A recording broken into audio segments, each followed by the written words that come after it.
Lidl, Rewe, Edeka, Aldi Süd und Aldi Nord. Zusammen haben sie eine ungeheure Marktmacht in Deutschland.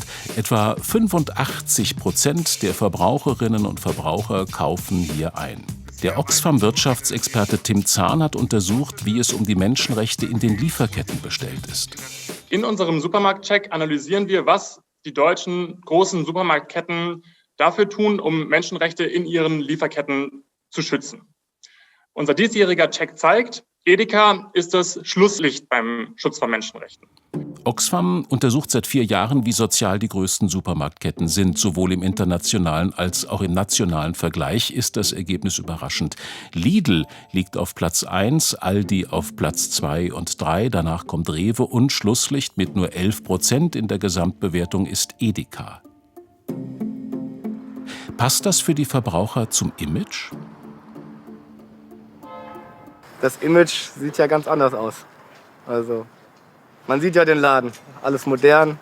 Die Kundschaft ist auch eher, sag ich mal, reicher. Ich komme zum Beispiel aus Kolumbien und zum Beispiel mit dem Kaffee versuche ich, dass es ein Fairtrade-Produkt ist, auf jeden Fall. Das ist schon wirklich ein Ding, ja.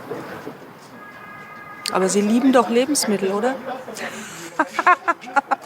Die anderen Supermärkte, also Lidl, Aldi und Rewe, die machen zwar Fortschritte, doch auch bei ihnen spielen Menschenrechte bisher weiterhin nur eine Nebenrolle. Diese Fortschritte beziehen sich beispielsweise auf Pilotprojekte für höhere Löhne im Bananenanbau und höhere Einkommen auch im Kakaoanbau, sowie zur Veröffentlichung neuer Leitlinien zur Verhinderung von Gewalt gegen Frauen in den Lieferketten. Wer verdient eigentlich wie viel und nützt Fairtrade etwas? Wir schauen uns das am Beispiel einer Banane an. Über 50% gehen an Großhandel und Importeure. Der Einzelhandel bekommt etwas über 1/3. Für Produzenten, also Plantagenbesitzer, und für die Arbeiter bleiben jeweils rund 6% übrig. Durch Fairtrade verdoppelt sich der Anteil für die Arbeiter auf etwas über 13%. Bei Kaffee, Tee und Wein ist es ganz ähnlich. 50% des Verkaufspreises bleibt bei den Supermärkten. Die Arbeiter werden ausgebeutet. Sie arbeiten meist über 12 Stunden, gefährden ihre Gesundheit durch Pestizidbelastung und können trotzdem ihre Familien kaum ernähren. Wenn die Arbeiterinnen jetzt also das Doppelte an Löhnen bekommen würden, was schon ein signifikanter Fortschritt wirklich wäre, müsste sich das Produkt noch nicht mal verteuern. Es würde allein schon auch aus den Margen der Supermärkte genug Geld da sein, um die Arbeiterinnen anständig zu bezahlen. Supermärkte und Discounter könnten diese Mehrkosten für Menschenrechte also problemlos bezahlen. Das zeigen auch deren Umsätze. Zum Beispiel Edeka hat 2018 37,4 Milliarden Euro Umsatz gemacht. Aber um wie viel teurer verkaufen die Supermärkte die fair produzierten Waren? Wir machen Testeinkäufe mit jeweils Kaffee, Tee, Bananen, Schokolade und Wein aus üblicher und fairer Produktion. In verschiedenen Supermarktketten fällt auf, dass die fair gehandelte Schokolade gleichzeitig auch die günstigste Schokolade im gesamten Sortiment ist. Bei Aldi liegt der Preisunterschied des Warenkorbs zwischen regulär und fair bei 4,60 €. Bei Lidl sind es nur 2,90 € Preisunterschied. Und bei Edeka sind es 5,60 € Unterschied, obwohl es keinen Fairtrade-Wein gab. Bei einem Sortiment von über 350 Weinen. Keine einzige fair gehandelte Weinsorte. Richtig. Edeka, wir lieben Lebensmittel. Um Veränderungen herbeizuführen, sind wir Verbraucherinnen und Verbraucher gefragt, sagt Tim Zahn. Wenn Sie jetzt aber konkret etwas machen wollen und aktiv werden wollen, können Sie beispielsweise in einen Supermarkt gehen und dort die Filialleitung ansprechen und fragen, unter welchen Bedingungen eigentlich die Produkte hergestellt werden, die Sie dort kaufen. Und das wird häufig dann im Unternehmen weitergeleitet und trägt somit zu einem Wandel bei. Mit unserer Kaufentscheidung können wir auch dazu beitragen. Schönen guten Abend, Silvia Monetti von der Verbraucherzentrale. Ja, guten Abend, freue mich. Frau Monetti, was sagen Sie denn zu dem Oxfam-Bericht? Es ist auf jeden Fall sehr, sehr wichtig, genau hinzuschauen, wie unsere Lebensmittel produziert werden. Wie das jetzt auch in dem Bericht gesehen haben, in Deutschland gibt es sehr wenige unserer großen Unternehmen, die den Markt beherrschen. Das heißt, sie haben eine sehr große Macht, nicht nur hier bei uns, sondern in ihren globalen Lieferketten, wofür sie auch mitverantwortlich sind. Und sie sollten ihre Lieferkette definitiv kontrollieren und verbessern, damit es nicht zu Menschenrechtsverletzungen kommt. Lidl hat ja gewonnen. Heißt es jetzt, dass Lidl super sozial ist? Nein, also da ist definitiv noch Luft nach oben. Also Lidl hat 59 Prozentpunkte bekommen. Das ist, sagen wir mal, nicht schlecht, aber bis 100 geht ja noch einiges. Was auf jeden Fall sehr positiv ist, dass in den letzten Jahren haben immer mehr Händler angefangen, ihre Lieferkette und die Arbeitsbedingungen tatsächlich zu verbessern.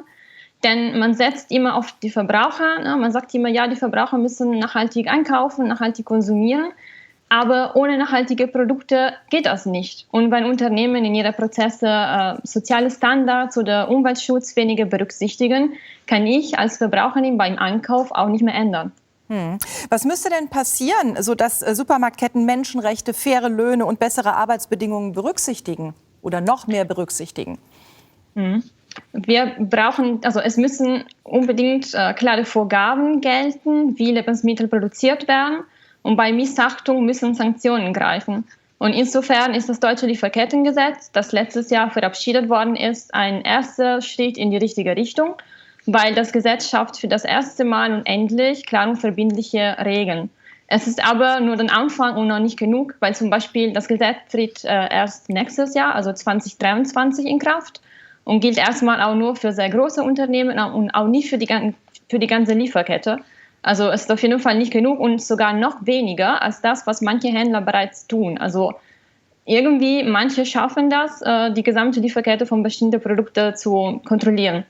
Also es scheint doch möglich zu sein und wir fordern, dass mehr Unternehmen in die Pflicht genommen werden müssen, ihre gesamte Lieferkette zu kontrollieren und zu verbessern. Genau, also es müsste vor allen Dingen auch verpflichtend sein und nicht freiwillig. Ne? Gibt es denn Produkte, bei denen man besonders besorgniserregend sind oder im Gegenteil, wo man sich relativ sicher sein kann, dass da alles glatt geht? Ja, das ist eine tricky Frage. Also Produkte, die aus Ländern des globalen Südens stammen, sind häufig mit mehr Risiken verbunden. Das betrifft allerdings nicht nur Lebensmittel wie zum Beispiel Kaffee, Kakao oder Bananen, weil Lieferketten sehr komplex sind. Nehmen wir zum Beispiel Rindfleisch aus Deutschland. Die Tiere werden mit Soja aus Brasilien gefüttert und dort werden Riesenflächen abgeholzt, um Platz für die Plantagen zu machen, mit dramatischen Konsequenzen für die lokale Bevölkerung und für die Umwelt. Und außerdem werden Menschenrechte auch hier bei uns in der Europäischen Union verletzt. Zum Beispiel, wo Migrantinnen und Migranten auf den Feldern ausgebeutet werden. Also Sie sehen, es ist tatsächlich nicht einfach zu sagen, welche Produkte ich einfach mit einem guten Gewissen einkaufen kann und welche nicht. Das bedeutet aber nicht, dass man nichts tun kann. Ich kann mich zum Beispiel für Produkte entscheiden, die direkt vermarktet werden, zum Beispiel auf dem Markt oder auch diese Gemüsekiste, die man übers Internet einfach bestellen kann. Oder ich kann mich für Produkte entscheiden, die als fair gekennzeichnet sind. Und die findet man mittlerweile in den meisten Supermärkten und Discounter. Und da kann ich sicher sein, dass bestimmte Standards eingehalten worden sind.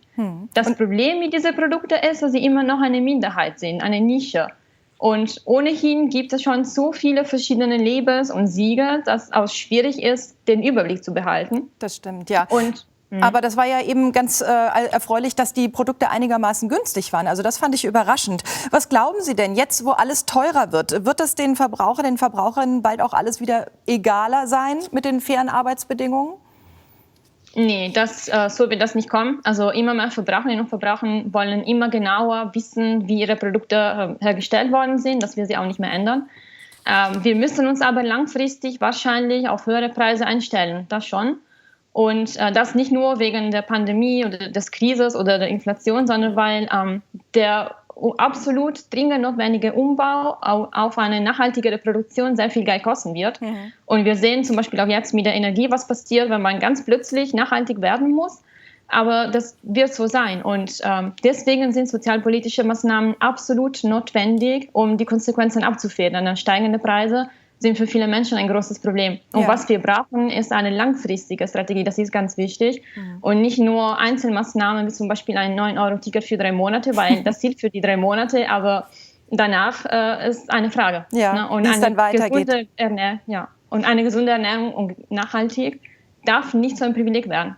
Das stimmt. Das ist ein gutes Schlusswort, Frau Monetti. Ganz herzlichen Dank, dass Sie sich die Zeit genommen haben. Tschüss. Ich danke Ihnen. Tschüss. Danke.